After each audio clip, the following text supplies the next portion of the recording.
Tamil cricket news. ஆசிய கோப்பை cricket தொடர் இதுவரைக்கும் 16 முறை நடந்திருக்கு. இதில் 1984 முதலாக நடந்த தொடரில் இந்தியா, ஸ்ரீலங்கா, பாகிஸ்தான் விளையாண்டுருக்காங்க. இந்த தொடரில் இந்தியா தான் கப் அடிச்சிருக்காங்க.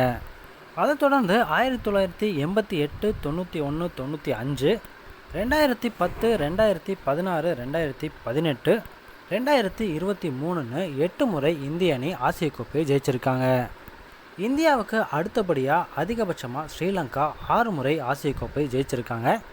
1986, 1997, 2004, 2008, 2014, 2022ன்னு ஸ்ரீலங்கா சாம்பியன்ஷிப் ஆகியிருக்காங்க. 2000, 2012ன்னு 2 வருடங்கள் மட்டும்தான் பாகிஸ்தான் கப் அடிச்சிருக்காங்க. செப்டம்பர் 9 தொடங்க போகிற ஏசியா கப்போட 17வது தொடரில் இந்தியா, பாகிஸ்தான், ஸ்ரீலங்கான்னு சாம்பியன்ஷிப் டீம்ஸ் இருந்தாலும் ஆப்கானிஸ்தானும் பங்களாதேஷும் ஃபைனலில் ஒரு டீமாக வர்ற அளவுக்கு உயர்ந்திருக்காங்க. இப்போ ஏசியா கப் T20 ஃபார்மெட்டில் நடக்க போகிறதால எல்லா டீமுக்குமே சான்ஸ் இருக்குது. எந்த டீம் வின் பண்ண போகுது அப்படிங்கிறத பொறுத்திருந்து பார்க்கலாம். இதை பற்றின உங்களோட கருத்துக்களை கமெண்ட்ஸ் பாக்ஸில் ஷேர் பண்ணுங்கள்.